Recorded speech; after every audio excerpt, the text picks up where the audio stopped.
Today we have Ed, Dan, is that a movie? Dan Wood, moderators Dan Wood and Dave McMurtrie, interviewing a panel of Commodore Amiga employees. Dave, take it away. My mic working? Check. Okay, cool. Yeah, welcome. Hope you've had a great weekend here at VCF. And for the final panel, of course, this weekend, we're celebrating the Commodore Amiga's 40th anniversary. Now, we did a panel yesterday, and today we have even more legends from those days who will introduce themselves in just a moment. And for those people who I haven't met, my name's Dan Wood. I host a podcast called The Retro Hour that I've been doing now for about 10 years, where we every week on the show we interview different people from the history of the technology and gaming industries. So it's incredible to be up here with some of my heroes this afternoon. So I'll hand you over to Dave. Yeah, Dave McMurtrie. Dan already said all the good stuff, and it's all the same stuff, too. I'm here because I'm really into the history of Commodore. I've been researching it for well over a decade now.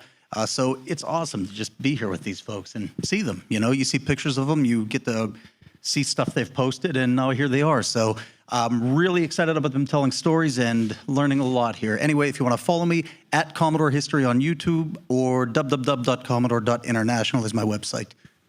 Greg? Great. It would be awesome if you guys can maybe just introduce yourselves and tell us a bit about what you did at Commodore and your role there. We'll start with you, Greg. All right, Matt.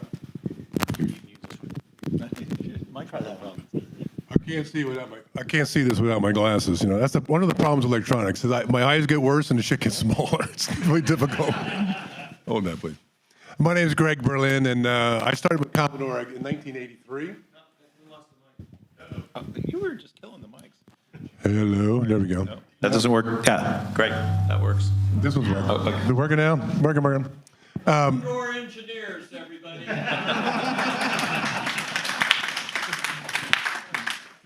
Joined in 1983, actually a couple of weeks before Dave started, and originally the MOS building, because the engineering was actually in the MOS building for like 2 weeks before we moved to Westchester finally, where we were for the rest of the time. I worked on, I guess originally on the Plus 4 stuff. I did the disk drive for the Plus 4. Yeah, I'll lay claim to that. Okay, sorry about that. And then I did the 1571 for the C128 stuff. And then I guess my first foray into the Amiga stuff was I did the 2232 serial card. And I couldn't quite let go of the 8-bit stuff because it does have a 6502 on it, so I couldn't quite let go. And then after that, getting into the Amiga motherboard stuff, I did the controller chips, I did the Ramsey, the Fat Gary, and DMAC controller for the 3000 and from there on. Actually, I redid the DMAC controller. That's a story we'll maybe tell later. And hung out there, you know, did the 4000, 4000T, all those various variations of those Amiga kind of high-end boards. And I guess my title at the end was the manager of high-end Amiga systems, right? And two reasons I don't like that is, number one, I don't like to be called a manager because it implies that I didn't do anything useful, right? And one of the big problems at Commodore back in the day was all these middle managers who basically they got promoted to their level of incompetence, was what we always said, right? Yeah. And so calling me a manager was kind of an insult. And the other thing is that I kind of sucked at being a manager anyway, so I didn't want to do it. But somehow I got that title, which I had up until the end, right? So you know, we were I was there till the very end, and I don't know if anybody ever told that story about. Maybe we'll talk about that later. But how we were there for 6 months doing absolutely nothing, getting paid double. That was an interesting story. Anybody ever tell that story? I'm not sure they have. No? Well, I left before that. Should I tell it now? Well, yeah. We're here. Yeah. So when Commodore kind of deep sixed, they wanted to sell the intellectual property. So there was, I think it was 13 people, was it? Was it 13? I was gone in June. So. Oh, you had left, I guess. So I think it was 13 people who was considered the intellectual property of Commodore at that point. So the liquidator said, well, you guys don't have to do a damn thing. We had to move up to MOS. I guess it was MOS they moved us up to. Yeah. And we spent 6 months. It was going to be 6 months. It turned into like 9 months. And they paid us double to do absolutely nothing.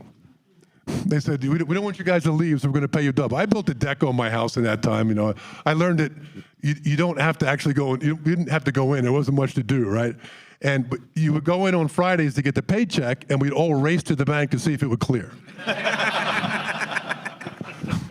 So, you know, it was very risky. We're a little worried about that. But it was a good gig for about 9 months, and then it never really worked out. They didn't sell it, and then we all kind of moved on. So anyway, enough of that. Yeah, we'll get into all that and more, I'm sure. Dave Haynie? Yeah, I'm Dave Haynie. I started at Commodore in October of '83. Worked through, I think, June 1st of '94. And I started on the TED project as well. That was the TED project became the plus for the C16 and a couple things that they never made. And from there, I was on the LCD project for about a month, and then I got pulled onto the C128 with Bill Hurd. And let's see, after the C128 was done, Bill left the company. I was working with Frank Pillea, and we were trying to come up with some excuse to keep making 8-bit stuff. We had two different versions of a C128, or C256, excuse me, and then I was pulled on to the A500 project for about a month, and then they decided I should take over the cost-reduced A2000, which was the Germans had made the Amiga 2000 out of parts left over from the Amiga 1000, and some pals with a few bugs in them, and they handed me the project, and I said, okay, I'll do it. And I worked a little bit with George Robbins, who had invented the A500 main board, and Bob Welland, who had done the FAT architecture, to figure out what I was supposed to be doing there, and ended up building the A2000. Then from there, Bob Welland was working on an accelerator for the A2000 called the A2620. Of course, Bob and George had been the C900 guys. They'd been working on the high-end stuff, including the workstation with megapixel display and running a Unix clone called Coherent. So they were trying to get Unix back on the Amiga. So the 2620 had an MMU, and then Bob left the company. I drive a lot of people away, apparently. Bob left the company. I worked on the 2630. That kind of led into the Amiga 3000 getting started. I designed the Zorro 3 bus for that. I did the Buster chip. I was one of the guys working on the CPU module. That was actually the best project because we actually had enough people to get stuff done. It wasn't just like one person. Then after that, Greg was doing, I think you were doing 3000T? Yeah, Greg was doing 3000T. I started working with Bob Rabel on the Pandora chips that eventually got called AA. Of course, I think this got mentioned before yesterday. The reason it was called AA it didn't actually stand for anything. It's just that there had been a AAA, Advanced Amiga Architecture project, started in 1988 that still wasn't done. So Bob's slightly more advanced Amiga architecture built off of VCS was just dubbed AA by everybody else until the marketing guys called it AGA because that sounded like something that came from the PC. Amiga people don't call it AGA. Anyway, from there, it was more experimental stuff. I was working on some new architectures, but things were starting to not get so good. We had the AAA chips eventually arrive, and I knew they were coming, so I designed a single board computer around that called Nix, which had all kinds of experiments on it just because I figured I might get one more shot at making a new board. Oh wait, I forgot the Amiga 3000 Plus was next. Actually, that was Amiga 3000 with a DSP on it. We made a small number of those. That was the prototype for the AA. That was the prototype board for the AA project. That was what eventually some of that architecture got into the A1200 and the A4000. That also, the DSP stuff did not. Strangely enough, somebody has recreated that. So you can actually get a board with the DSP on it now that works. which was kind of nice to find out about. They were asking me a few questions when they were working on it. From there, I had a bunch of skunkworks things going on. We didn't like this performance of the A4000's IDE that was kind of imposed by management, so I did the 4091, which Commodore never actually made. We just gave the design to one of the third parties to finish.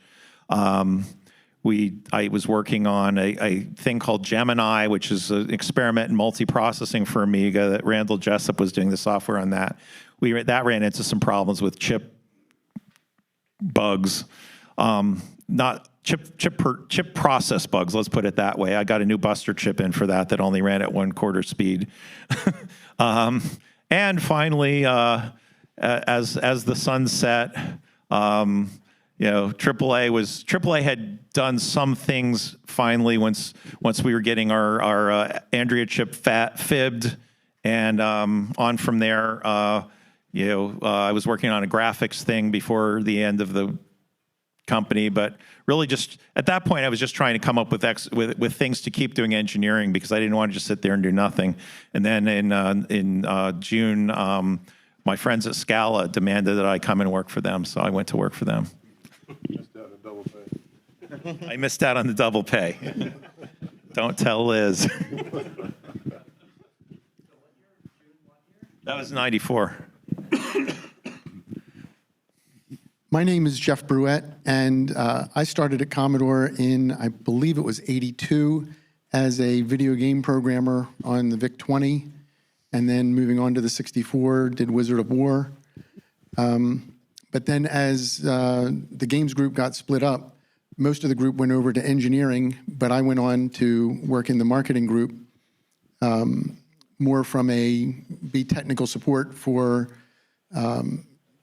creating graphics for commercials and going to commercial shoots or product shoots to make sure that things were being depicted correctly. And when Amiga came along, I was temporarily sent out to Sausalito, California to oversee the development of GraphicCraft and ProPaint with Island Graphics. But as the launch approached, I was called back to the East Coast and sent to New York to teach Andy Warhol how to use the Amiga to do graphics. And that's what these pictures on the front here are. Some of the images he created. Some of these had probably not been seen before. And then there's also some photos of him actually in his studio using the Amiga. So after the Amiga launched, I was kind of the evangelist, technical evangelist, going around the country, demonstrating the Amiga at dealers all across the country, continuing to do the marketing stuff for commercials and such. And in 86, early 86, I left Commodore, went to work for Aegis Development, who had then purchased the paint software and sold it under the Aegis Images.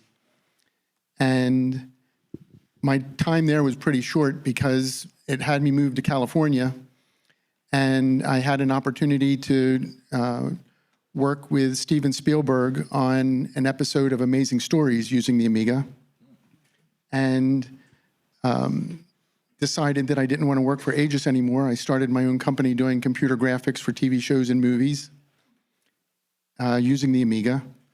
And the next real gig I got from that was the Max Headroom TV series. And so I'd kept a close relationship with Commodore throughout all this. My leaving Commodore didn't ruin the relationship. In fact, when I went to Max Headroom, Commodore sent out pallets of Amigas to be used as graphics that were used all over the set. You didn't actually see the machines, but they were feeding monitors that were doing what we called technobabble that was just on various monitors. And so that's kind of my involvement with the Amiga over the years. I'm going to be the one that's the odd man out. I'm actually Robert Miranda from GVP Technical Support, which, by the way, Jeff, you also consulted for GVP at some point, too.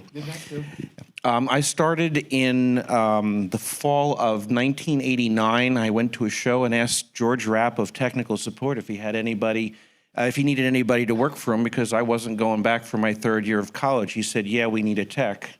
Well, 2 weeks later, I had gone through the interview, got the job. 2 weeks later, I was number 9th employee, and the rest of the company went to Germany, the Germany show in the fall.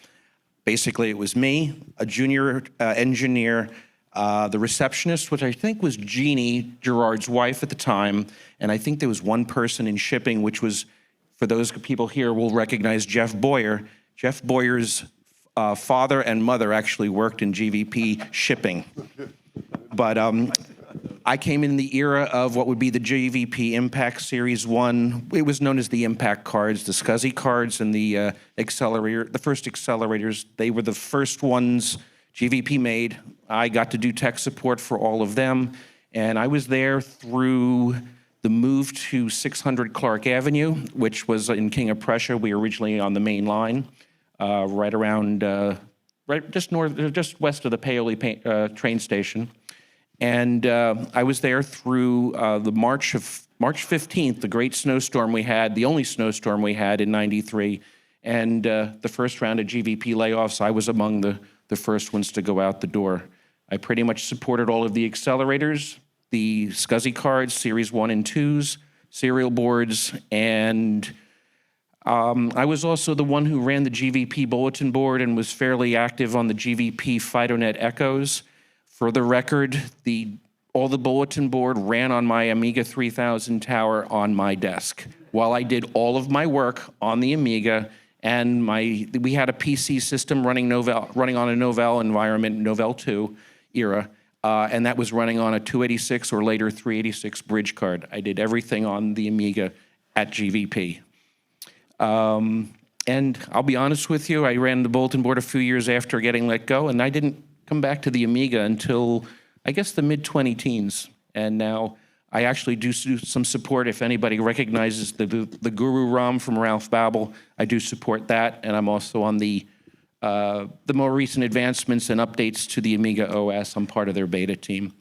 But I think it's now to pass over to David Pleasance. I'm sorry I have to disagree with you, Robert. I'm the odd one out here because well, no, because I am a technical dumbass, and I admit that openly. And I think it's been a very big contributor to my career because I am a technical dumbass, and I approach things probably differently to the technical guys who I admire and adore with a vengeance. I really do.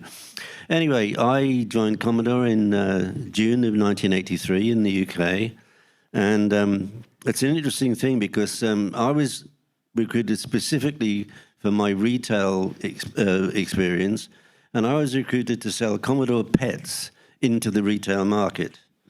And I'd been, I think it was about 8 or 9 weeks setting everything up to start selling, and I got a memo from Commodore International, we're no longer making any PETs, which just gave me the idea that Commodore doesn't actually have a business plan at the moment, and I think they ever did.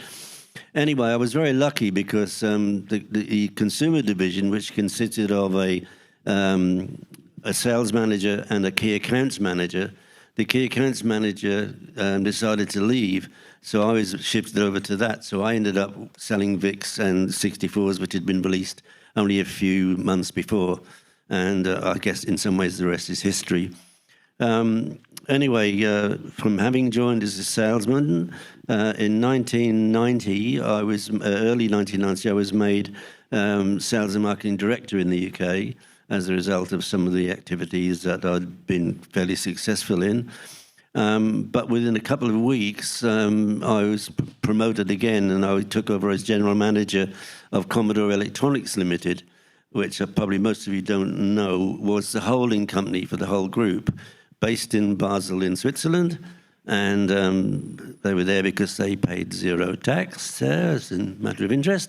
And I was looking after 35 countries, the countries where Commodore did not have an operating subsidiary. And for me, that was like the ideal job because I love travel and I'm very much a hunter. Anyway, I was there for 2 years and increased the business considerably.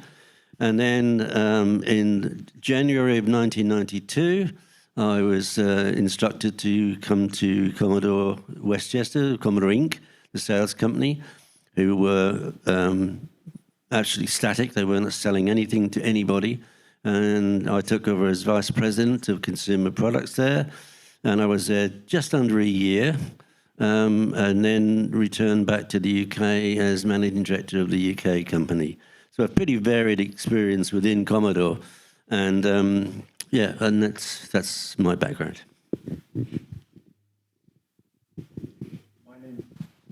Check. My name is Hedley Davis. I worked there for about 9 years.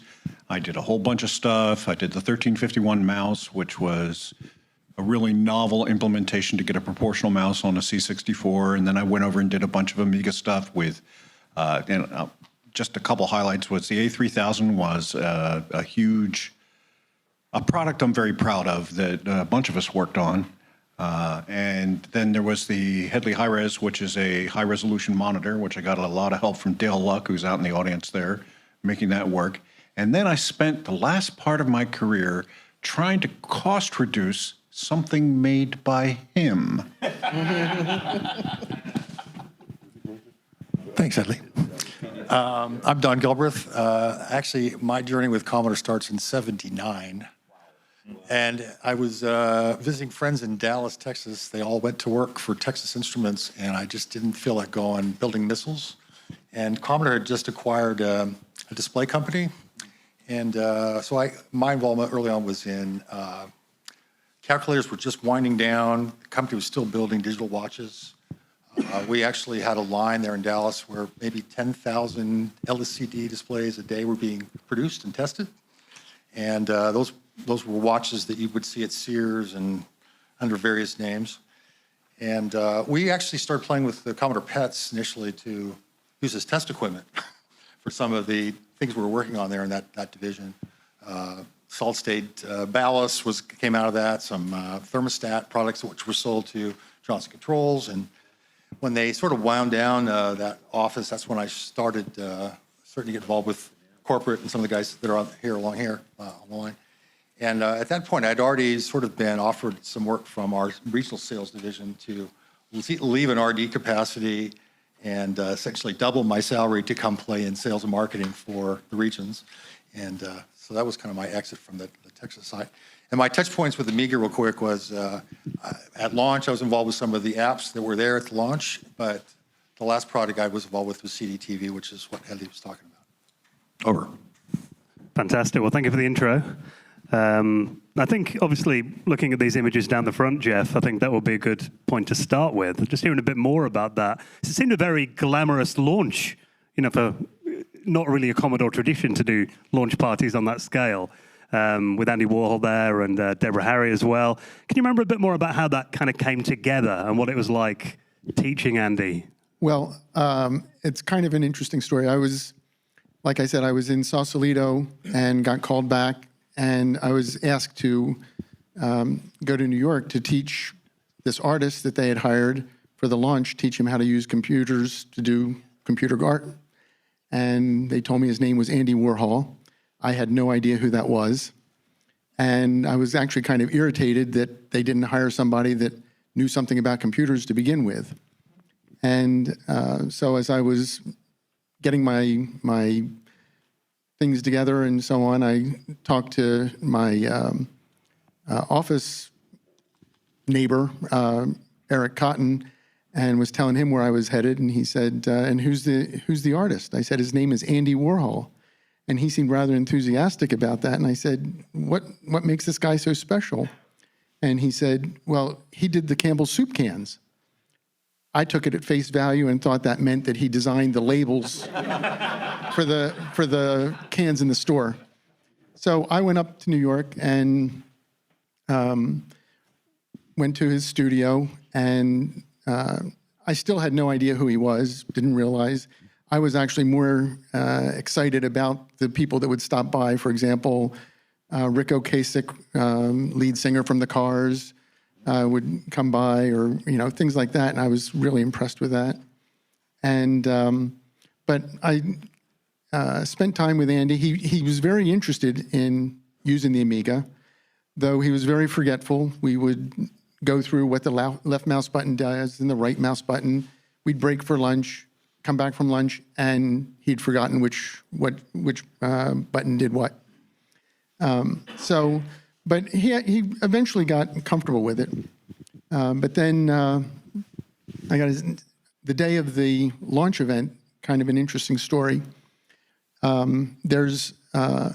We went for the rehearsal that morning, and Debbie Harry showed up, and I was kind of excited that, again, I was more impressed with his circle of friends than with him, as the artist.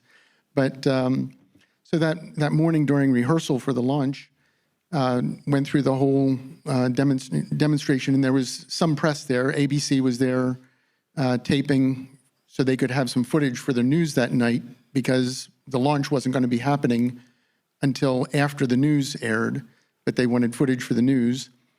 And a lot of people have probably seen the picture of the famous Debbie Harry image that Andy Warhol has done, and he created it that morning. That evening, at the actual launch event, the lighting was different, which meant that when he went to capture the image of Debbie to start, he had a very bad image, and the image actually at the launch event itself was horrible. You couldn't even recognize that it was Debbie. Luckily, I had saved the image from that morning that he did during rehearsal, and in the following days, when we went to Broadway Video to put together the promo video that everybody has probably seen over the years, they got to the part where the Andy Warhol segment was going to be used, and they had this horrible video of what he had done during the actual event. And I said, well, I have it on disc, the image he did during rehearsal, and they said, well, let's see what that is. Maybe we can use it. So the rehearsal image is what's been edited into the Amiga launch video that was actually done that morning. And in a couple of the shots, if you see at a distance, like where they are showing the whole stage area, or the whole area where he was at, you can actually see there's a different image on his monitor than the now well-known Debbie image. The magic of editing. So that's kind of that.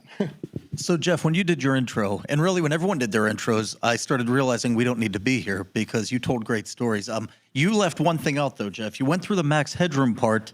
You left out what you did after that, which I thought was fascinating. You designed the preview channel using Amigas. If anybody remembers, there used to be a channel on cable TV back before you could have the navigation. There was a channel you would tune to, and it would scroll kind of what the TV guide was.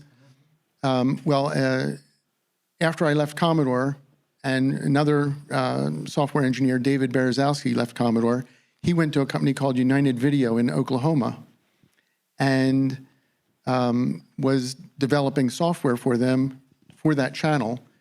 Well, they contracted me to design the user interface for that, I guess you call it, or graphic interface for that. So I created actually the fonts that were used in that and the whole look and feel of that.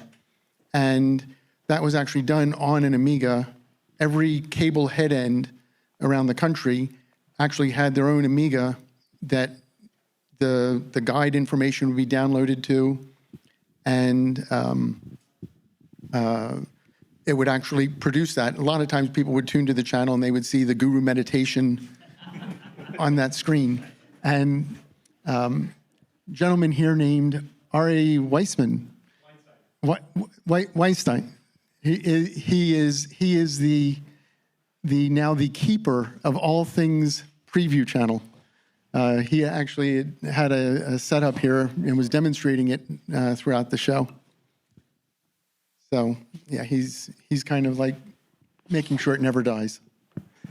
It's funny you mentioned about the Guru meditation era then being on the television. I know in Kickstart 3.0 onwards, the guru would actually time out after about 10 seconds, and then the machine would boot again. So was that implemented for that reason? Does anyone know? If it was, I don't know. Would make sense. Well, Don, CDTV was a product that you led the team for. And for those who don't remember the CDTV, it was that short-lived era of living room-based multimedia devices. The contemporary was the Philips CDI. I always loved the CDTV, though. It was like the coolest-looking Amiga, basically an Amiga in what looked like a high-end VCR case or a stereo stack system. So what memories have you got of CDTV, Don, and how did that come together? Well, because of working for a guy named Clive Smith, who was based in our New York headquarters, I had a lot of face time with Irving. And if Irving was in a mood where he was unhappy with the delivery time of traditional engineering, he'd look for other ways to do stuff. I must have caught him at a good time because we had pitched this notion of an appliance that you could actually have some recurring revenue that wasn't just a computer product. And he bought into that notion, and what that implied is we had sort of access to going outside for everything, tooling and manufacturing. And thanks to Commodore, I got my first 1,000,000 miles on United. And working out of southern Japan with all the tooling and a small crew of some other hardware friends. And in parallel, my biggest memory really is that at that time, there were no CD writers in the market. There were mastering machines. And at the time, Apple, IBM, and ultimately Commodore had the first 3 in the Americas. And they cost about $150,000. It looked like a big washing machine with all the electronics doing all the error correction, all the stuff that CDs had to do. And so, buying that, getting that in our offices, and then supporting a lot of developers was probably the better memories of that project. And then, of course, having Hedley pick it up and cost reduce, it's even better. Over.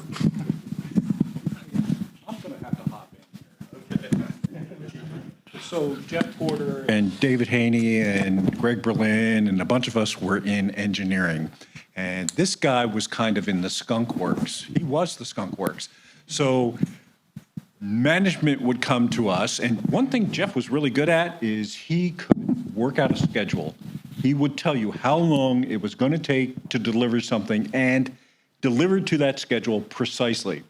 So management would come along and say, how long is it going to take you to do this? And he'd give him some number, and it would be, oh my gosh, because Don here didn't constrain himself with being too worried about that. He was going to work it out on the fly. So there was always this give or take sort of symbiotic relationship.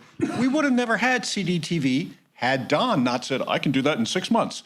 But, from our perspective, it was heresy. And so it was always a cat and mouse game, I think. Between our groups. And it was fun because Don would come and say, hey, I can do it in this period of time. And for the rest of engineering to say, oh, no, I don't think it can be done in that period of time. Well, obviously, we didn't know what we were doing. So he would go ahead and he would win. He would build the thing and produce it, and it functioned, right? Well, we had less meetings than you guys. And we were able to work in a factory where we could leverage tooling and everything all in the same building. We're fortunate. We were working with Matsushita at that time. You went there too. Yeah, I did.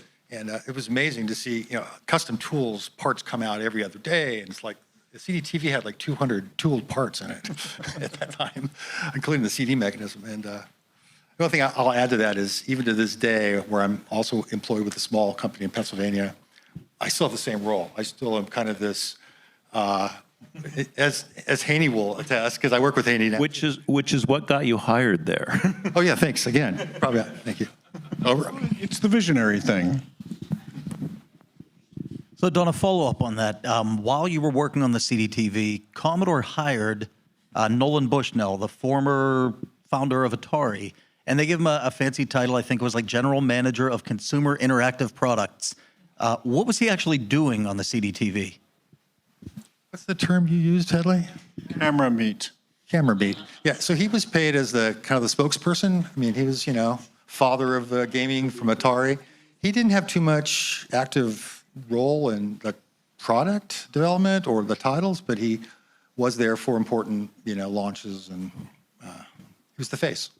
And that was fun. We got to be friends. Didn't even say, I'd like that button over there, nothing at all other than just talk in front of the camera. No, he was really just the face of the concept of, And don't get me wrong, Nolan and I still in contact with him. He's a great guy. It's just that wasn't his main role. Over. It was an interesting device as well, the fact that, as you mentioned, the CDTV had a lot of parts. And I remember it being, quite an expensive machine. And it was, I think, the only Commodore machine I saw with an Easter egg built in that had Irving Gould's name in there. So, like you said, he was a big supporter of CDTV. I mean, kind of getting that product over the line. I mean, you mentioned about trying to cost reduce it as much as possible. But was that difficult to achieve then? Like coming up with a pitch for such a high-end, expensive device? Well, remember, we had pitched this notion of recurring revenue by being essentially invested with our development community, where we would help finance material, maybe advance against futures. So there was this notion of ownership of titles, and that would subsidize hardware, but it really wasn't realized. Maybe it was a little too early for the company. Last one for you, Don. For CDTV, anyway, there's plenty more to come, but Mark fed me some questions, so thank you, Mark, and I don't think any of them are fake. He wanted to know what Irving Gould's two-word response was the first time he saw the CDTV promotional video. First two words, that's a good question. Mark, the previous ones worked out better. Yeah, sorry, I don't remember. People knew the previous ones. I remember there was a couple of Amiga ones he didn't like, the baby one, the dead baby commercial he didn't like, but I don't remember his first words on CDTV. Do you know what it was? Too loud. Too loud. Oh, so here's the story. So Hedley probably knows this as well as anyone here. So on the assembly line in Japan, it was like a dark factory. It was like robotics, crazy robotics to assemble some of the stuff. And CDTV supported CDG at the time as one of the formats. And it wasn't uncommon to hear Jimi Hendrix cranked completely in this huge, like, million space building, very loud on one of Irving's trips. He didn't say too loud, but that was a manufacturing trip. Anyway. Well, Hedley, one product that you worked on was the unreleased SX500. Can you tell us a bit about that and kind of what's the story there? Sometimes modern-day companies, they will hire engineers and they'll have them work there, and they'll occasionally give them time off to go work on projects that they want to work on. Commodore's case, nobody told us what to do, so we could just kind of do what we wanted. And at one time, I had a brain aneurysm, and I decided to go try to cram an A500 into an SX64 case. And I just went ahead and did it, and we built 3 of them. And Dale Luck has one at least boots. And it was just engineers run amok doing, illicit activities late at night, not telling anybody about it. Just, we could do what we wanted, and that was great. Did it use a lot of power then? Because obviously I imagine it was a bigger power draw than the C64. Well, it had a built-in monitor, so that obviously consumed power, and it was an SX64 case. I wasn't really trying to be battery-powered. I mean, power consumption was not really a consideration in that design. Why did it never make it to market then? Was it only meant to be an engineering kind of test? Well, we all would have liked to have something like that. I've never seen anybody that looked at it that said, gee, I don't want that, right? But it was very impractical. It was highly hacked. And we did get so far as to start reinvigorating the SX64 tooling. We started checking out where it was and things like that. But by the end of the day, building that would have been way too expensive. It would have been this giant, heavy thing. It was certainly not a modern product. So, it really didn't stand a bad chance in hell of being viable. Yeah, I've got to ask about this story. Anyone that's seen Dave Haynie's Deathbed Vigil video, there is a section in there, the Hedley Davis Memorial Disk Drive, which, for those that haven't seen it, is a floppy disk drive embedded in a wall. So, well, what the hell? You're just knocking everybody off this end of the stage? Is that the plan? I'm interested in your side of the story on that, though. What happened? So I was responsible for modeling in the lab to try to make it more attractive. No, actually, Haynie and I worked together really hard in Berlin on this A3000 product, and we spent like a year on it. And you know, we're running almost late, and finally the production boards come back, and we just got to make sure that they're okay because production starts tomorrow with this, unless I really screwed up. So, because it was all going to be blamed on me. So the boards come in and early in the day, and you build them up, you stick all the parts in, and I just have to power it up and make sure it's okay. But there can't be anything wrong because I was very careful about checking everything. And I think Haynie will back me up that I was very careful about checking everything. And so I build the thing up and it kind of works, but the floppy doesn't work. And I'm like, what the heck is going on? And I keep trying to, like, you know, swap out power supplies or swap out Agnes or, you know, getting the books out and reading how is the floppy supposed to work and poking it with signals. It just doesn't make any sense because, frankly, the motherboard doesn't do any value add to the floppy functionality at all.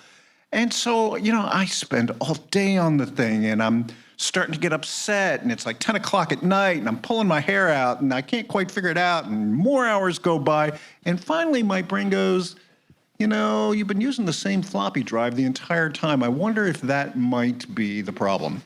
And lo and behold, I unplug the old floppy and stick the new one in. Boom, comes right up. Everything's perfect and nominal. So I've just spent 12 hours real time debugging a floppy drive, and this is about 5 years of my lifespan because I'm shitting bricks the entire time because I gotta ship this product, you know, and I had it with the thing. So I merely tried to introduce it into the next universe.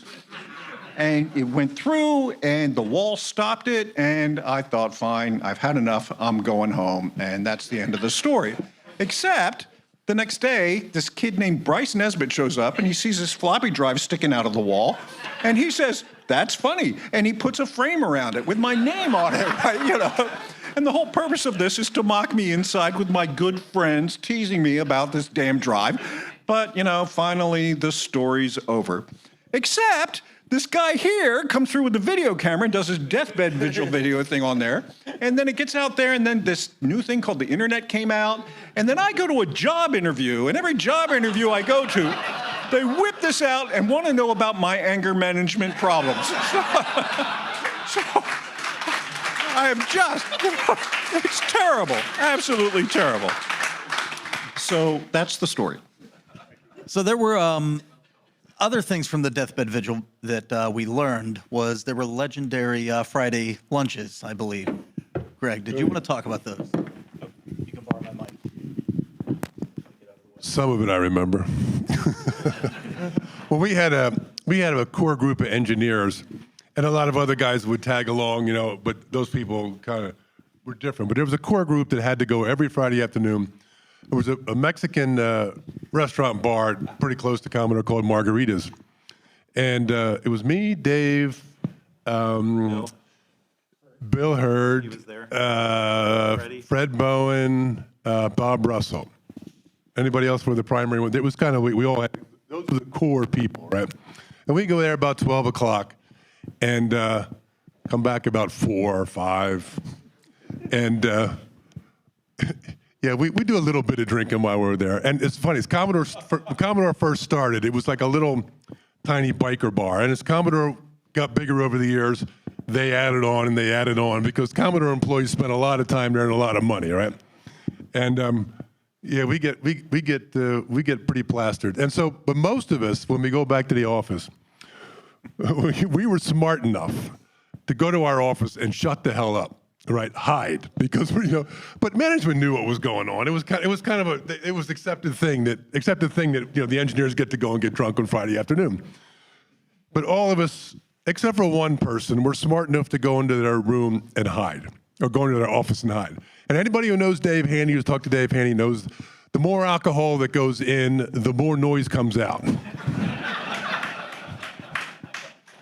And Dave, he would get louder and more sociable the more he drank. So he'd be in the hallway screaming at the top of his lungs, and the rest of us sitting in our office, Dave, shut the hell up. Shut the hell up. And one time he came back, and we brought him back from Margaritas, and he was too drunk to get in the building. So we drug him into the woods between the parking lot and left him there. So that was the quietest Friday afternoon ever at Commodore. Hey, Greg, my memory is his arm flopped out of the flower flower bed. We had to run. Yeah, we looked out the window and saw his arm out there. We was, oh shit, quick, go shove the rest of them back in the woods, you know. Yeah, he woke one up. time. It was just that one time, yeah. I mean, let's talk about some of the systems that you guys worked on, the high-end systems. I mean, the Amiga 3000, just a work of art. I mean, is that the system you're most proud of, would you say, Dave, the A3000? Tell us your memories of Oh, yeah. that. Yeah. Well, and it was good because, like, when I did the 2000, I was doing a lot of stuff all on my own. I didn't necessarily know what I was doing. I had George Robbins to help me out a little bit, but it was a lot of work, and I was there constantly, and it never really stopped. But when we worked on the 3000, I had this clown over here, and Hedley ran the project and made chips, and Greg made like 3 of the chips ultimately, and it was just we had Scott Hood who did the Flicker Fixer, we had Jeff Boyer who did the original DMAC, and it was a team. It was nice to work with people and not just be like all alone in the lab. I mean, sometimes it was 3 a.m. I was all in the lab trying to get Zorro 3 to work, but a lot of it was just, it was that thing. Plus, I thought it was a real good system. They let us do more on that than it was the biggest jump we had made from, the original Amiga. I mean, the A500 was cost reduction, but it did exactly the same thing the A1000 did. The A2000 also did exactly the same thing the A1000 did, just with slots. So it was, and the slots were kind of important, and we had improved those slots, but it was still, this went out the door. I mean, it was good performance. You could plug it into a modern monitor for a change, and also at the same time, you could have it on your on your NTSC, whatever you were doing video wise. And we loved, it was a good looking case. The A2000, I used to say, well, it's got a soul, but it's kind of ugly looking. So I thought it was overall, it was, I think in a number of aspects, it was my favorite project. Well, Greg, what were your memories of working on the 3000 and the 4000 later? Yeah, they were great machines. It was, I did the chips and the system controller chips on that. The DMAC controller, actually, I'll tell this story. The original one was done by Jeff Boyer, and it was kind of based on the 2091, but I mean, it had issues, right? So so I decided to redo that one. And one of the rules was, it originally shipped with that DMA controller. It had to be 100% software compatible, right? So I was convinced I was going to get it right on the first pass. So I just kind of started from scratch and did this thing, and plugged it in, and it wouldn't work, of course, right? So finally figured out that I'd got everything right except for the polarity of the read-write bit on the thing, right? I got one bit wrong. So I had to build this tower to, intercept the writes and reads from the thing and invert this one stinking bit to make it work. So we did that, and I guess I had some. I wish I had pictures of these things. I had some pretty impressive towers back in the day, right? So, you used to be able to wire wrap these crazy towers and plug them into the board, and I had tower on tower on tower in some cases, and things were slow enough you could get away with that. But yeah, so I made one little boo-boo, so I had to rev the chip to change one stinking bit.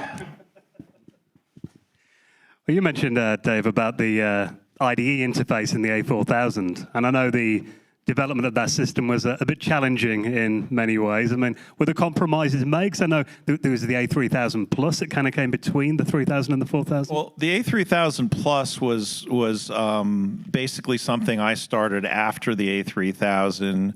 Jeff Porter had, and I actually at the same time had gone out to AT&T in Allentown and discussed the idea of a DSP coprocessor. And the idea, well, this had been done before. There was a DSP coprocessor on actually just about every Unix machine that made sound, because Unix was not real time enough to make good sound on its own. So the next computer had a Motorola 5610 or whatever it was, 5600 family, and the SGI machines all had DSPs on them. But we went to AT&T to talk specifically about the DSP 3210, because it wasn't just it wasn't like a single use thing. It was floating point, not just fixed point. and it did 32-bit math 10 times, up to 10 times faster than the 68040, which was already like cutting edge at that time. So we were like very interested in this part. Now the trick was when we went to AT&T, they thought of the DSP as this solution that would replace 3 or 4 very expensive boards full of analog electronics. And we had to tell them, no, that is not our goal. We're going to put this next to our CPU, and it's a general purpose resource, and we need all your software for practically no cost. And when we were done with this, and it was mostly Jeff's charming personality and some business stuff that he speaks, but that's a different language, so I don't know exactly what he said to them. They came back and said, you can have everything except the 9600 baud modem for $5 a unit. Great, we can put the DSP in there. And so we put the DSP in there, and I had a bunch of pals around the circuitry to figure out how to interface it. And every month or so during the project, they send us a new one. So I had learned at 3 in the morning to take a 144-pin PLCC chip up and put the new one down. And of course, the new one would break the timing or something. So then I have to figure out how to interface it again. And that was the other half of that system was that Bob Rabel was getting Pandora chips back, which was this what eventually became known as AA. And so we wanted a place to put them. Now they were especially the Alice chip was essentially Agnes from the point of view of a main board. The memory went faster and stuff, but a lot of the interfacing was the same. So I just took the A3000 design and modified it for the slight differences in this. Lisa chip was much bigger, but it did the same job. It just had a 32-bit interface, and there were a few other things, but it was one person's work for 6 months to get this whole thing together. Then it was January of '91. We got the first prototypes, and we got nothing. No picture, no nothing. It was running. It turns out, there was something wrong with the. I think it was with the Alice chip. Something wrong with the Alice chip. Bob did his micro-probing or whatever magic he did. He figured it out. Next rev comes in, it boots Amiga OS.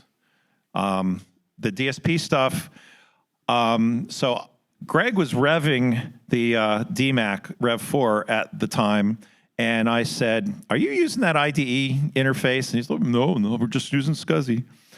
Because of course we hadn't gotten to the A4000 yet. This is still 1991, 1992. He's working on 1991. He's working on the A3000T.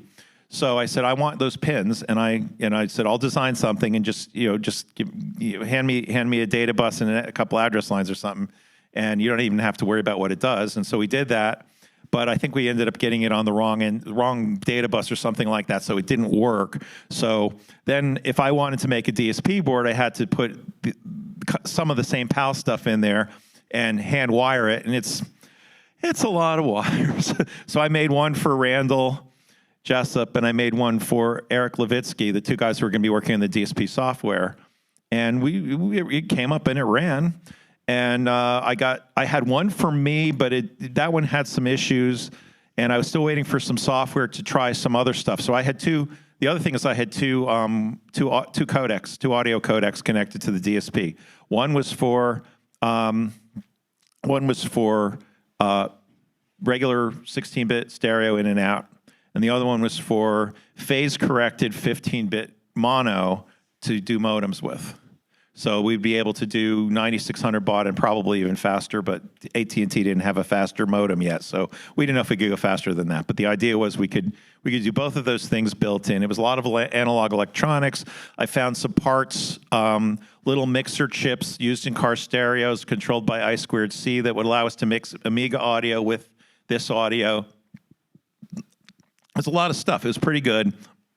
Then new management came in and said, and I was working on a revision, and they said, you got to take all that stuff out because we don't want it. And also, I think at some point they declared it a fireable crime if you put any of the new boards, which didn't have they had the DSP. We kept that in there, but most of the analog stuff was gone.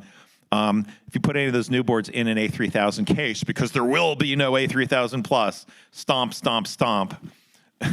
That led to these kind of silly cost-reduced A3000 ideas. And one was, I forget what they're called in marketing. There's one we called the A1000 Junior after Bill Sidney's.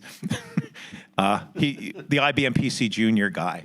And the other one, I forget, but they were soundly rejected by the marketing folks throughout the world.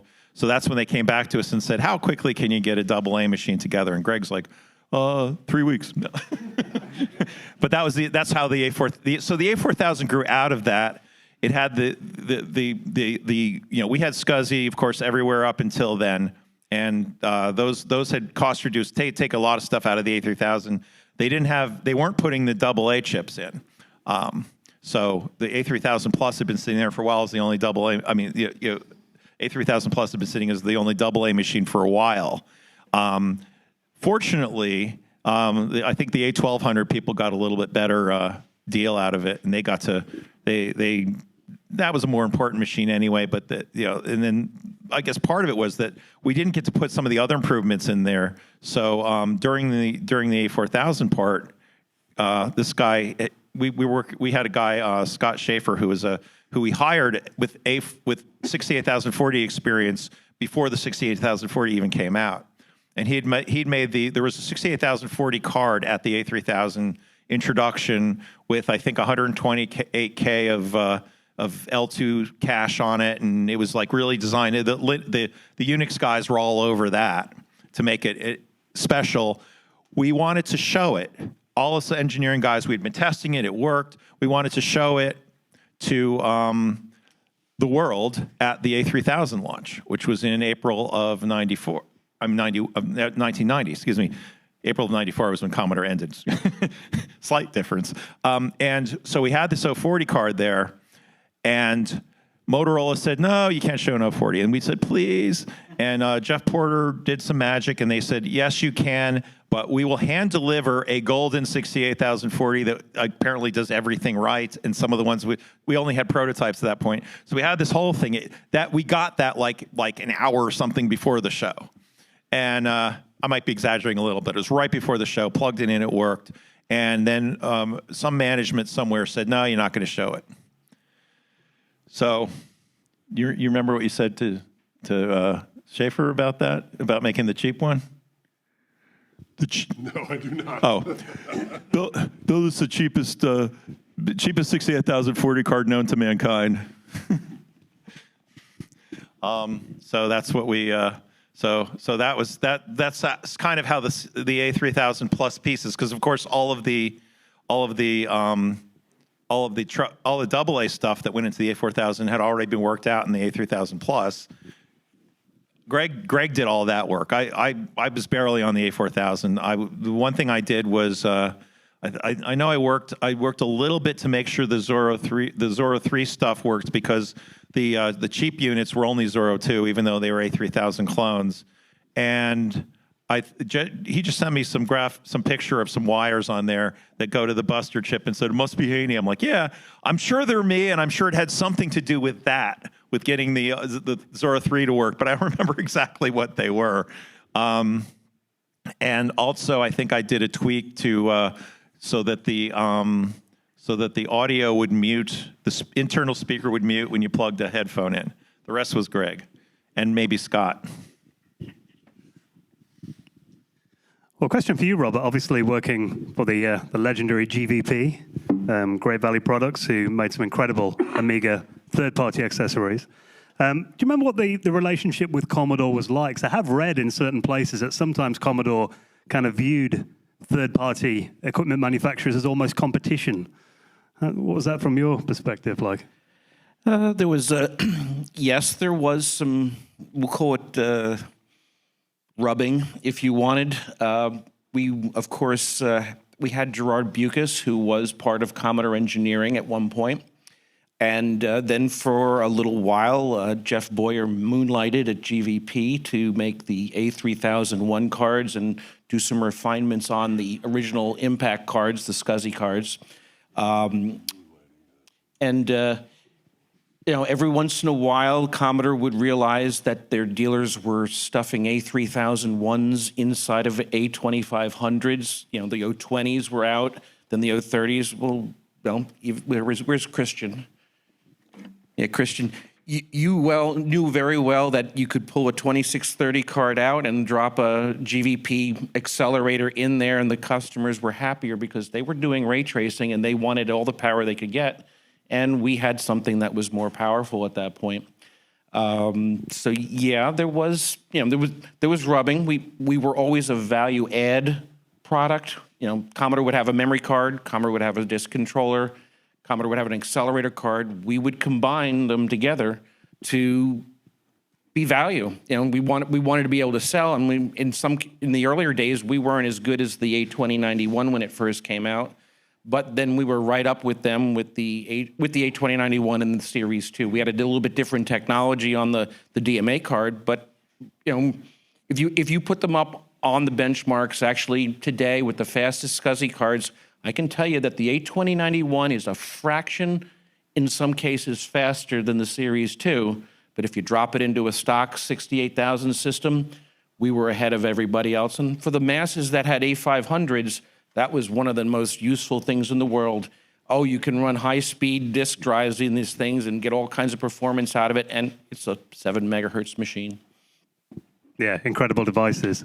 David Pleasance, I'm interested as well in your initial impressions when you went to Commodore's HQ in the US, obviously coming from your perspective from the UK and Switzerland before that. I mean, I know there was a kind of a split department. There was a lot of PC engineers there at the time as well, which sounded quite bizarre. What were your memories of that?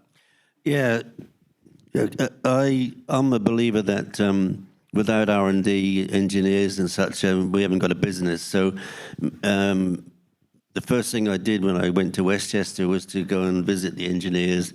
And from memory, we had, I think, 7 permanent Amiga engineers. And I think between them, they had 3 or 4 junior engineers that kind of supported them.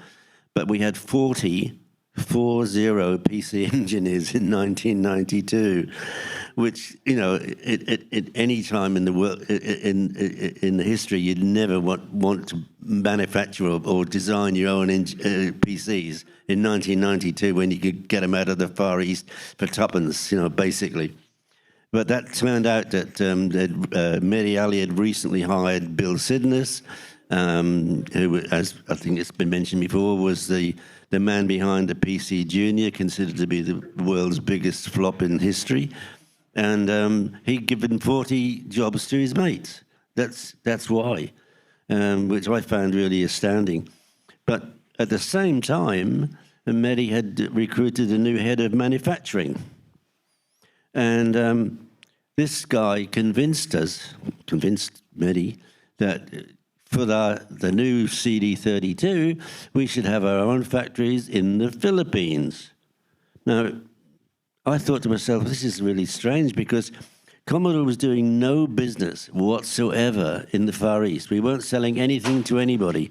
So why on earth would you build a manufacturing facility 5 weeks by sea from your core business, which was Europe? It didn't make any sense.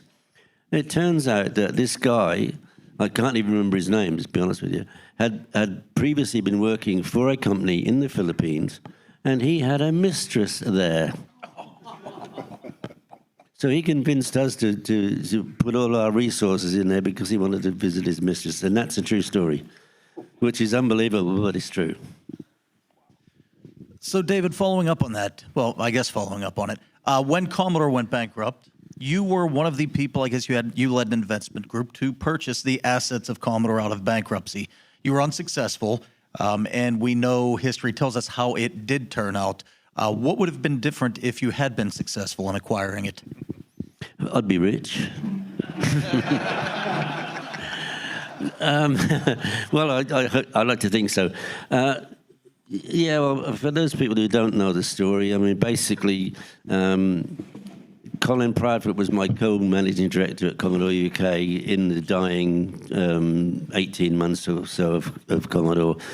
And we believed that we were the best people to run the business because we understood it, we were successful.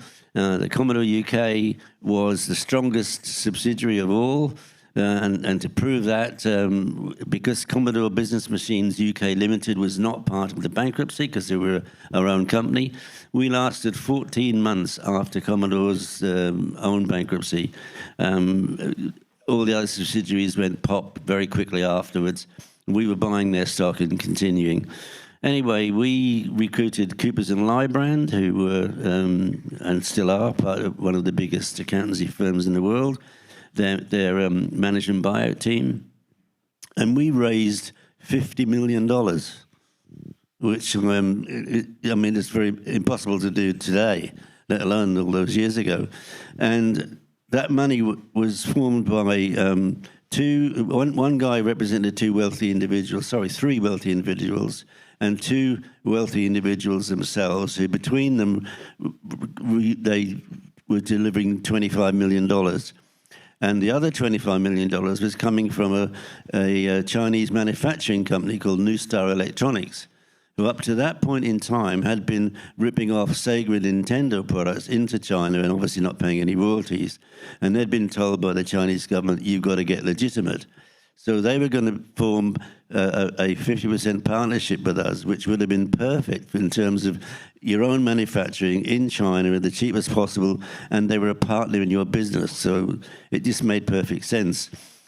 Basically, what happened is that 48 hours before the auction, Escom went to them and lured them away, saying that, you know, don't pay 25 million, we'll give it to you for 5 million or whatever, and of course, which they didn't fulfill anyway. So we were just cheated out of it right at the very last minute. And although people said to us, well, you still had 25 million, why didn't you buy it? Because it was sold for 15 million. I said to them, well, hang on. Nobody was going to supply us with components on credit terms. They'd all just been burnt heavily by Commodore. We would have to pay our own way, of course. And we worked out, I can tell you, it was 7 months, 2 weeks, and 2 days after we'd bought the business that we would be self-sufficient. So we just daren't buy the assets for 15 or 16 million because we know we would have lost the money from our investors. Well, there's one person who's generally, from Amiga fans, considered one of the causes of the company going down. That was the president, Mehdi Ali. Has anyone got any memories or stories of Mehdi? Can you kind of maybe give us a bit of a picture as to what he was really like from the inside? How long have you got? It's going to get spicy. Well, let me just first say, people said, describe Mehdi Ali. Well, Mehdi Ali was a Pakistani Danny DeVito. That's very easy. If you image that, you've got him. His cigar was bigger than him. Anyway, he had an ego a mile high and no intellect. I'm serious, zero intellect. His ability to recruit was legion. His ability to recruit the worst possible people. And thing is, he never looked at the business in a global sense. And let me give you an example for that. I mean, I said to him one day, Mehdi, why aren't we doing global branding? We're a global brand. Why aren't we doing global branding? What are you talking about? I said, look, Mehdi, I said, I went on holiday with my wife and 2 kids a couple of weeks ago. We get to Heathrow Airport. There's a big sign, Sony, and a message. When we landed in Malaga, there's the same sign in Spanish. So that's global branding. Why aren't we doing that? Because what happened was that Commodore gave every subsidiary a percentage of their turnover for marketing, but didn't direct them on how they could spend it. So every subsidiary, France, Italy, Spain, Germany, they all did their own thing without combining the resources and getting a better deal and having a common message. But having said all of that, we were hugely successful compared to the US market, which we called the US sales team sales prevention officers, by the way. That's another story. But let me give you an example of Mehdi's. I don't know. Do you remember the games company called Psygnosis? Fabulous products. Anyway, that Psygnosis had two joint managing directors, and one was Ian Hetherington, and he was the technical guy. And he said to me, "Can you get Mehdi in front of us? I want to talk to him." Now, this was at the time when I had got CD32 development kits into all of the major software houses in the UK, so they were developing specifically for the CD32. Anyway, so I dragged Mehdi Ali up, kicking and screaming, up to Liverpool, I think they were. And so Ian stood in front of me, said, "Mehdi," said, "I've been looking at your development kit, and I've discovered that if you do this, and this little tweak, and that little tweak, and this, you'll have a much better product." Now, most people would have said, "Well, look, I'm the wrong person to talk to. How about I put you in touch with Dave Haynie or somebody like that, and you tell them, and we're very grateful for your input."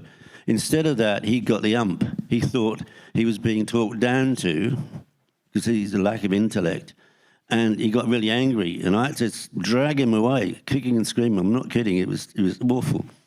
Anyway, as an adjunct to that story, not long after that, Psygnosis sold out to Sony, and Ian Hetherington became head of Sony PlayStation for Europe.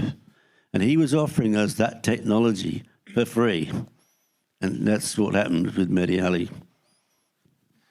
We're talking about missed opportunities. We kind of yesterday we touched on with Jeff Porter slightly about the AAA chipset, which was in development at the time Commodore went under. But I know there's actually two chipsets in development then. Maybe Greg and Dave, because you're obviously there till the end. Tell us a bit about what AAA would have offered and the development, and also Ombre as well. That was meant to be an even further development, wasn't it?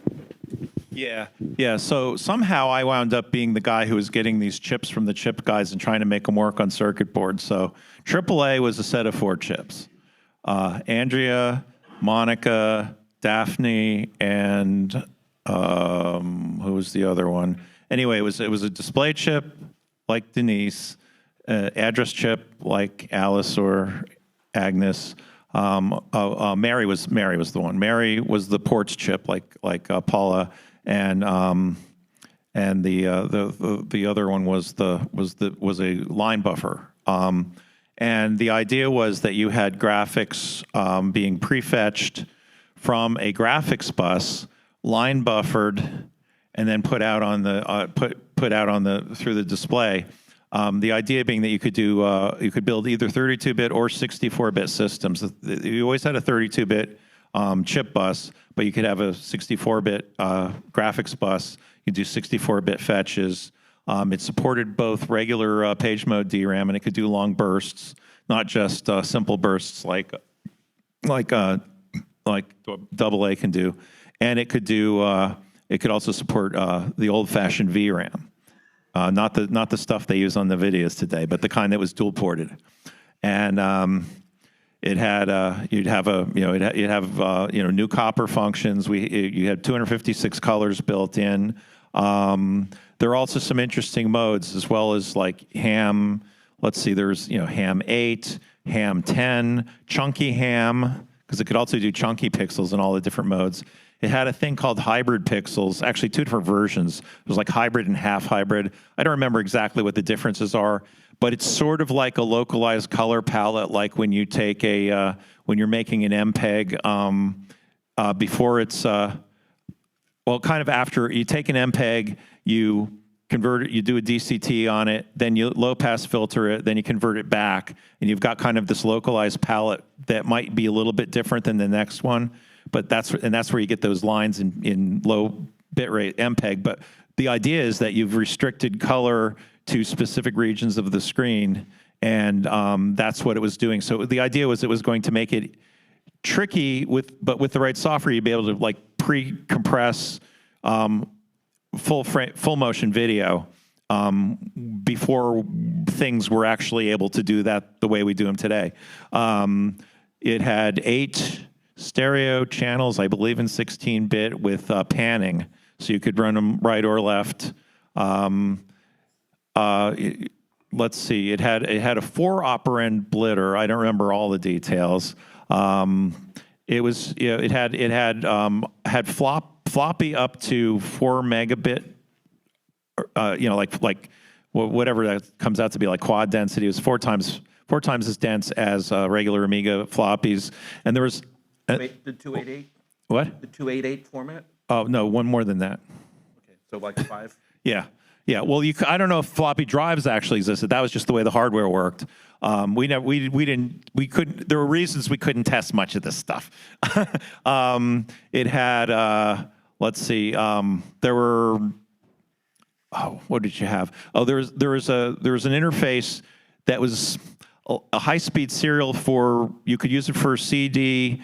It's technically a lot. It was technically able to keep up with hard drives at like ST506 spec, which of course no one was using, but it had better buffered serial port. It was like just everything was better.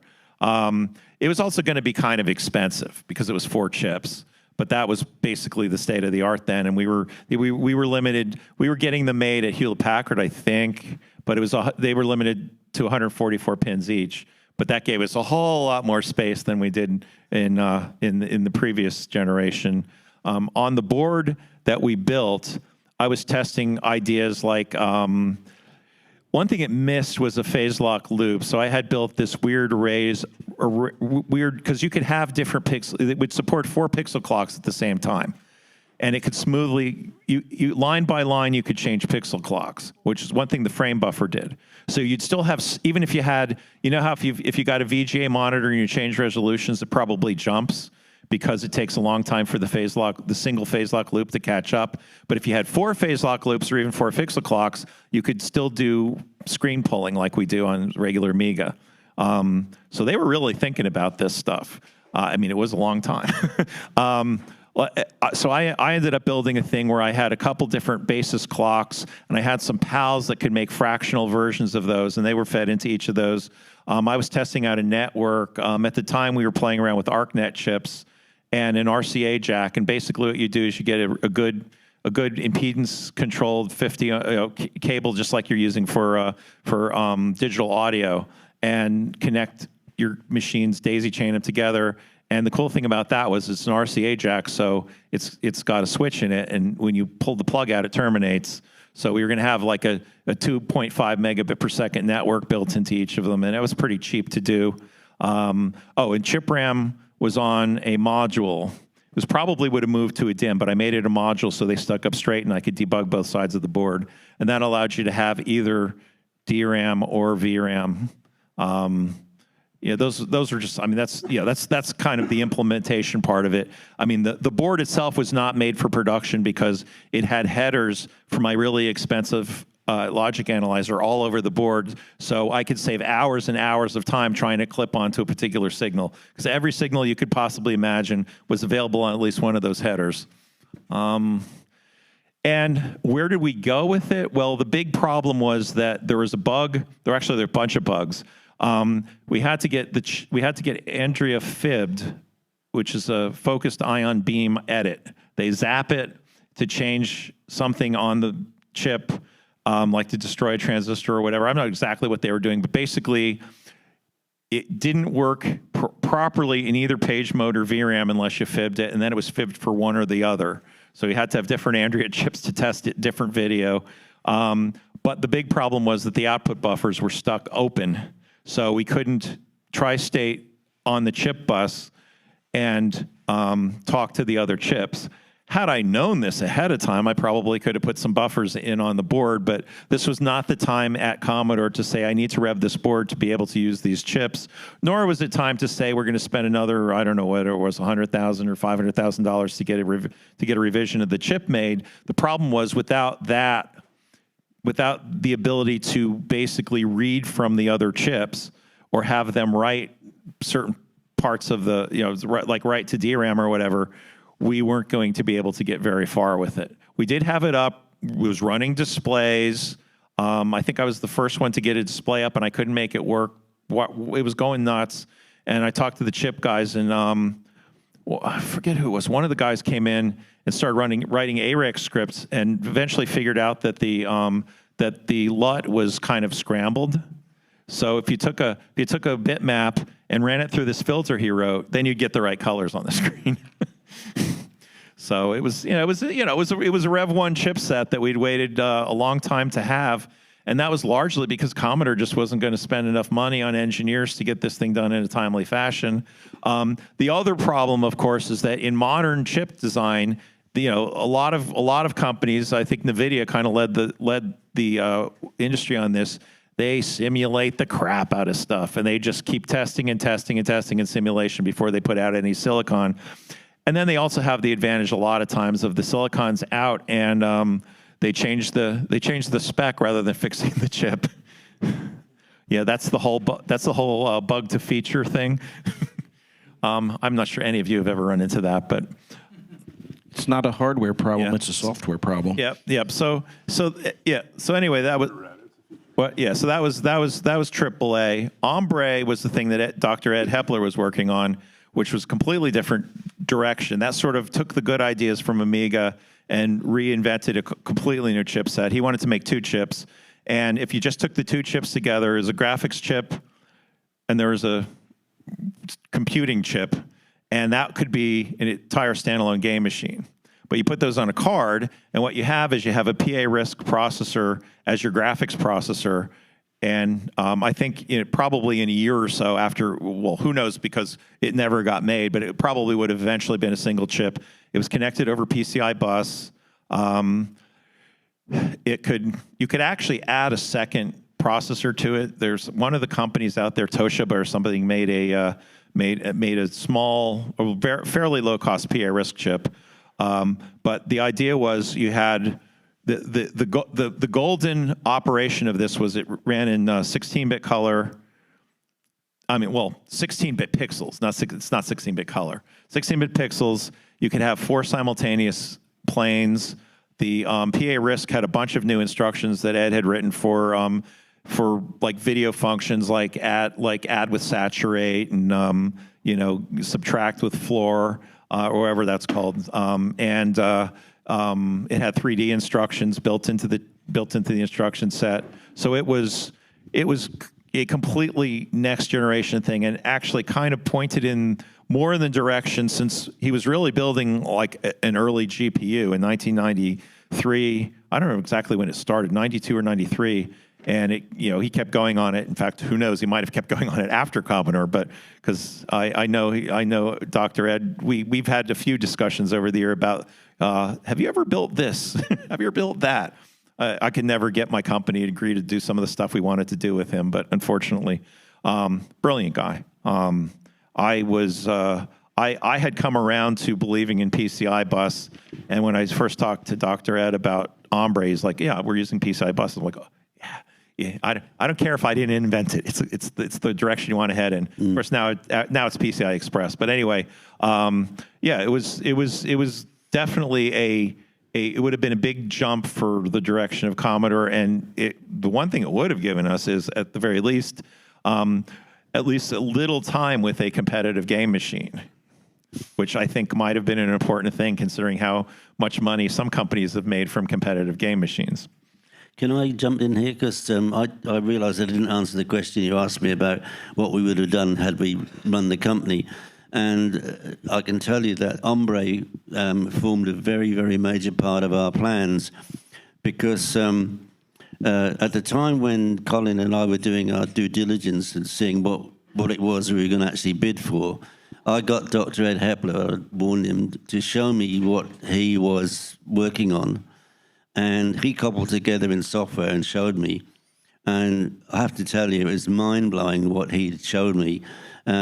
Basically, my understanding, and I told you I'm a technical dumbass, but my understanding was that it was an HP RISC-based core. It had a 3D rendering engine. It had Blitter. It had chunky planar. It had 5.1 surround sound stereo built in. And it was the future. There is no doubt about it. What he showed me and what it could do is absolutely mind-blowing. I can tell you that ESCOM never even looked at it. When they did their due diligence, they did not even look at it, which is unforgivable, I think. But clearly, Ombre formed a very major part of our business plan, because obviously the Amiga would not last forever. No matter how many revisions of it, eventually we would have to leap forward to better technology, which would not be backwards compatible to Amiga. So basically, we had sort of 3 or 4 ideas. The first one is that we were going to license the name Commodore, the name CBM, and Amiga to people to manufacture anything that they wanted, as long as we were in control of their quality. For example, in China, there is lots and lots of companies who make very good product, but their name is Honky, Conky, Shonky, or something like that, and they've got no chance whatsoever of getting distribution throughout Europe. We had the Commodore name, so we were going to license anything with a plug on it, whether it's a toaster or a kettle or an iron, it didn't matter. Now, you might say, well, that's being a bit disingenuous to Commodore, but actually, if you think about Jack Jamil's rise, he did everything, that whatever he could turn his hand to make a buck. Now, our belief was that without R&D, you haven't got a business. Commodore died because it starved R&D. It rather paid Mediali $2 million a year than put the money into R&D. So we were going to do anything we could to generate money for R&D. So licensing. So let's say, for example, we go to a Chinese company who's got a very good quality product, and you say, right, you're going to pay 2.5% or 3% royalty of wholesale price to use our name on the product. And so the only expense that we would have had is the people to maintain the quality. Quality control engineers who made sure that all the time our name was protected. And so that would generate revenue. But on top of that, you then say to them, right, who's selling your product for you into Europe? Well, why don't we sell it for you? We've got the staff, we've got the people going into the stores. Let us sell it for you, and we get commission on all the sales. So what we do is take an order, place the order's delivered, we get our commission. So we got double revenue coming in from the licensing and the selling of the product. Now, that's a smart move, if you think about it. And the Commodore name was, as you know, in Europe, was very, very popular. As far as Amiga was concerned, we came up with a concept to keep the Amiga alive as long as we could. And the idea was that we would build a system that was upgradable, so that if you owned a 500 and you really wanted a 1200, or you wanted 1,000 or a 2,000, so we found a company in Germany called Micronic, and we got them to devise a mini tile case. And the idea was that you could take your 500 into an independent retailer, not talking about the multiples, an independent retailer who know their job, and upgrade it using whatever peripherals you've got that will work with it, and so on and so forth. This was called Amiga Infinity. That was the concept. And we were going to make PCBs for it. And all the PCBs, we would get them designed so that they would fit in the case, which was obviously a job to do, but not that difficult to do. So Amiga Infinity would have given us the longevity to keep the product going alive. As we also were going to design a PC on a card to fit into an Amiga, an Amiga on a card to fit into a PC, and then of course we had Ombre, which would have been the next generation. That would have given Commodore, we put Commodore as a pinnacle of technology. So that's sort of basic overview of what we plan to do, which is rather different from what happened. Thank you, David. Well, we have got some time for audience Q&A. If anyone's got any questions for anyone on the panel, we'll do that in just a second. Before we get to that, though, I know obviously it didn't work out, your plans, David, unfortunately. A company called Escom bought the Amiga. Then it lasted 12 months before they went bankrupt. I know, Don, you worked with a company called Viscorp, who at one stage were kind of poised to buy the Amiga. It was almost confirmed in a lot of the magazines that they had, but that didn't happen, it turned out. What were you working on at Viscorp then, and how did that tie into the Amiga? So, yeah, I was with Viscorp, and they were one of the 15 that were bidding on the bankruptcy and also lost to Escom. And actually, we were at Escom headquarters the following day to get a license. And it was a follow-on to some television set boxes we were working on at the time that were non-Amiga based that we thought would be a better platform than what we were doing with, PowerPC line with.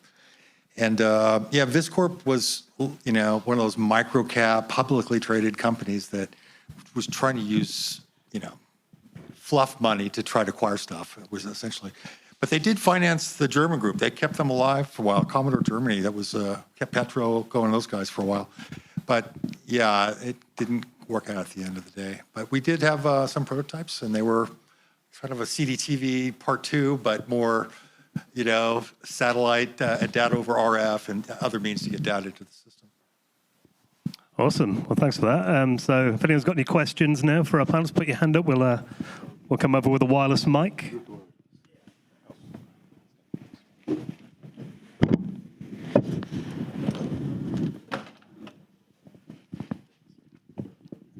Not that guy.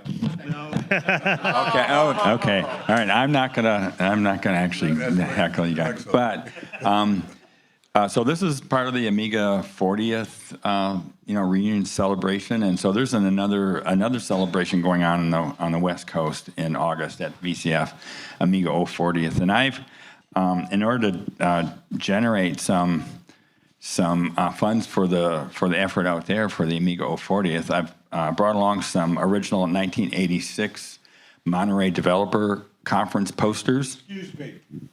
This is Dale Luck. Oh.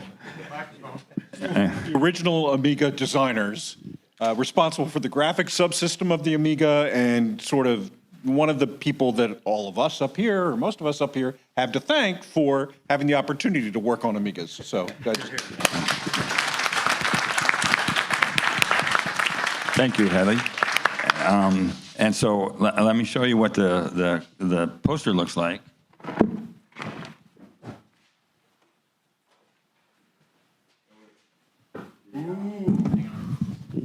It's the Robo City Dream Comes Alive poster that I have a few here that we're trying to sell these for I think $100 for these. These are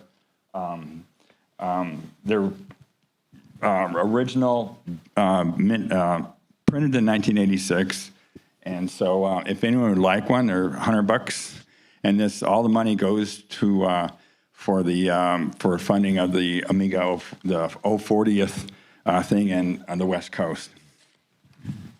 And they're signed, right? Those are not signed.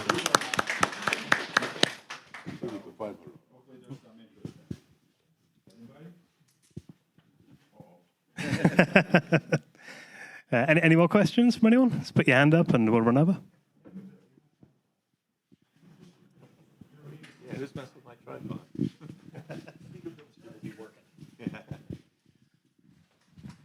Well, thank you all for the presentation. This year is the 40th anniversary of a computer that probably is the progenitor of everything moving even towards this day, with the integration of all the different componentry, graphics, sound, etc. But there's another computer who's also celebrating its 40th anniversary, and that would be the Atari ST. And yeah, let's hear some love for that. Come on. and the Commodore 128. And the Commodore 128, okay. I know how to get claps. So the question would be, how much did the Atari ST influence the production or the design of the Amiga 500? And were there any further projects that developed, like the 3000, so on and so forth, that were influenced by products that were issued by Atari? None. Never. The influence of the 500 came from the 128 and previous Commodore flat computers. That was the only difference. I mean, like I mentioned earlier, the 500 did exactly what the 1000 did. We made it cheaper, especially Jeff Porter, George Robbins and Bob Wellen also, and it changed into a form that Commodore salespeople knew how to sell, but it particularly was hitting the price point. But the basic look and design of it was an extension of what we had done on the 128. We have another question. Hi, my name is Chris. I used to work for an Amiga-only VAR in New York City on 26th Street. That's how Rob and I know each other, because I met him at World of Commodore. What was it? World of Commodore DC, right? Yeah, that's correct. Yeah. So we used to sell to a lot of video places, and we used to meet like the developers from Sculpt 3D, and they would come in because we were really the Amiga only VAR, and we would talk to Commodore and we would talk to developers, and there was a kind of a confusion coming out of Commodore because it's kind of like we wanted them to be more professional, and they were more professional when they made the 2000 and they made the 3000 and when the 4000, but they still kind of wanted to be, it seemed like they wanted to be a gaming company. And I asked a question in the previous one because Harry Copperman came out and he started making a lot more professional stuff. He made the Amiga 3000 Unix box, he made the Lowell card, and then he got promoted and then everything changed. And what I'm trying to find is, from your perspective, what was the focus, or was the focus just to sell whatever? What was kind of the focus, or was the focus constantly changing on what you wanted to do at Commodore? Or maybe that was a very complex question, and I apologize. Randall gave me a bunch of documents that actually had Commodore's plans, and they didn't actually do most of them, but what they really had was a range from the very low end. I think the A200 was on the low end, and they were all the game machines, and then the high end, it was going to be all the modular machines, the 3000 plus, the 4000 plus, and that. I can say something about Amiga Unix, having been following it the whole time, in that that had been a dream of the guys who did basically the C900 back in the early 80s. It was, the 2620 board was designed so it could run Unix. The 2630 board as well. The 040 with cache that we never showed at the A3000 launch was specifically designed for what the Unix guys wanted at that time. We had really good guys, Rico Tudor, Johann George. We had some really good Unix guys. A bunch of them went to B in the 80s or in the 90s, but they were. So I mean, the fact is, yes, the A3000 UX did get out the door, and I guess Harry Copperman was there, but he, other than maybe letting some of this stuff out, there was very little influence from marketing and sales on what we were doing. In fact, there were times when we might have liked some of that, like, hey, what can you guys sell? So do you think it was just spread out too thin, where there was no specific focus and they were just trying to do too many things at the same time? I think there just wasn't that much focus from we didn't have, as other people have said, we had salespeople, we had engineers. We didn't really have a professionally focused marketing team that decided, I think they did in the UK from time to time, but they didn't have it in the US. I don't know why.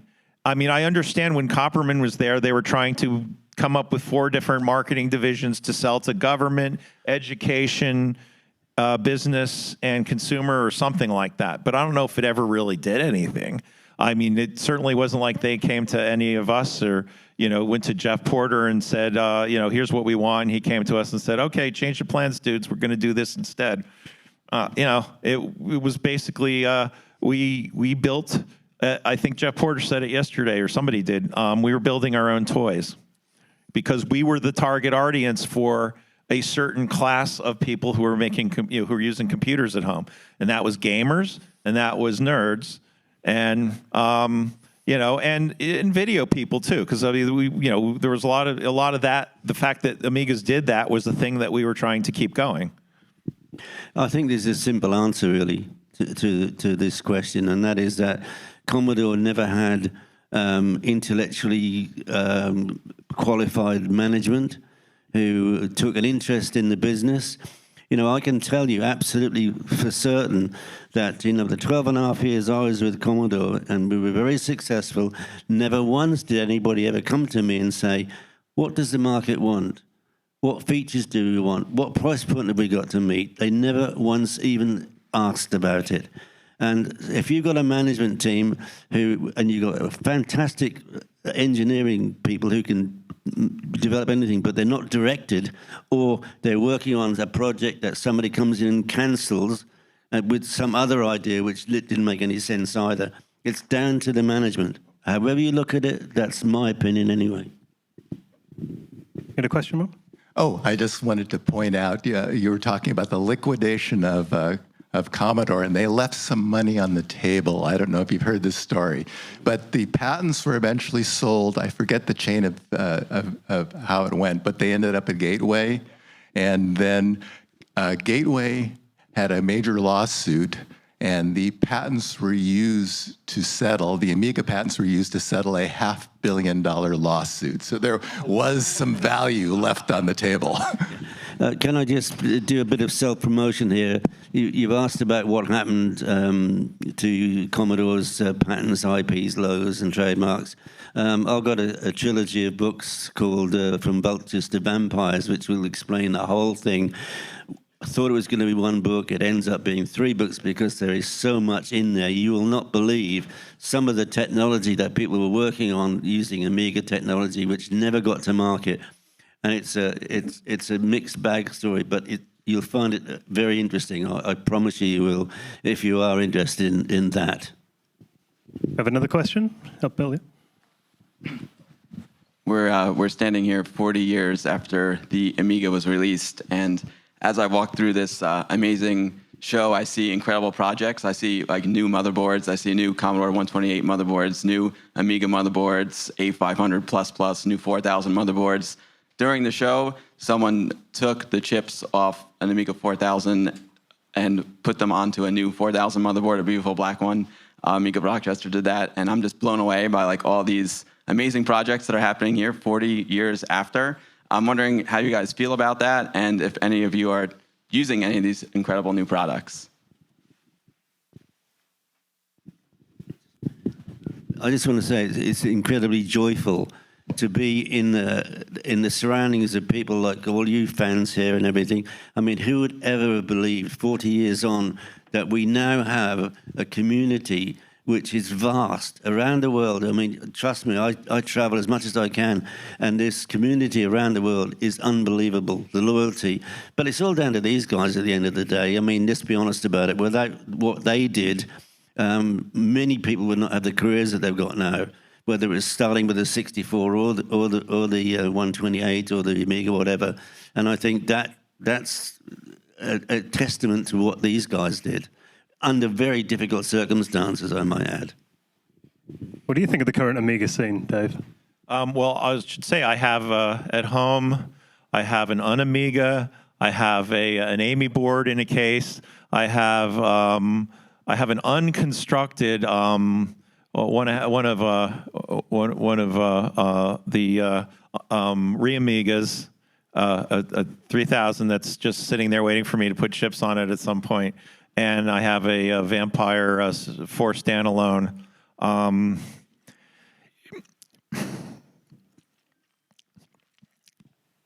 Chokes me up a little because, you know, in our profession, we can build something that, you know, I mean, you look at consumer electronics today. You know, the thing you bought today is already obsolete, right? I think Weird Al wrote a song about that. You know, as an engineer, I mean, I put my heart into stuff. I don't expect it to be around and loved in 3 years, much less 40 years. I mean, thank you for keeping my dream alive. Yeah, fantastic.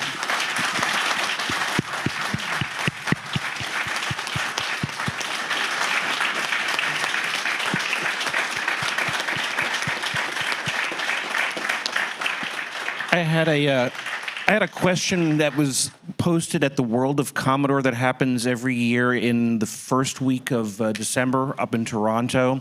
It was actually a year and a half ago, and somebody asked the question, why is it still relevant?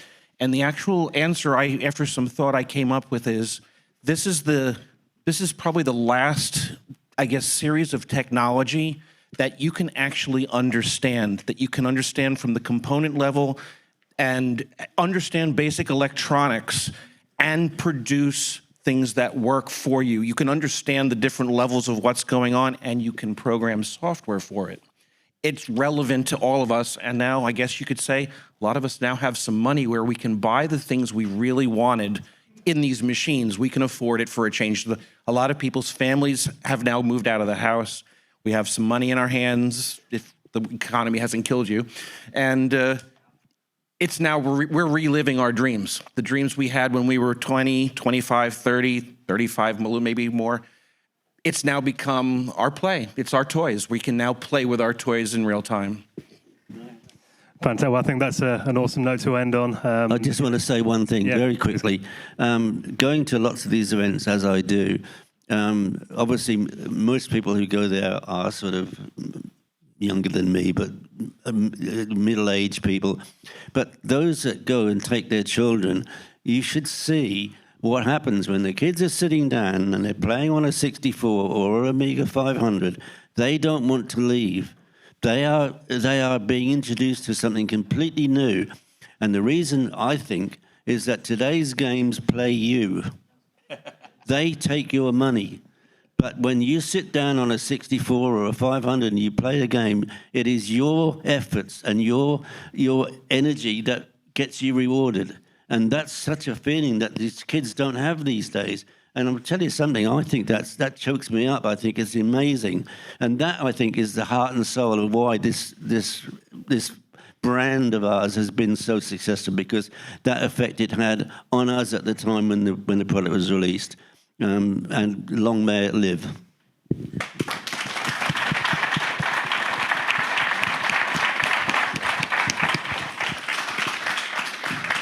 Well, gentlemen, thank you so much for coming up here and sharing some of your memories as we celebrate 40 years of the Amiga. So happy birthday, Amiga.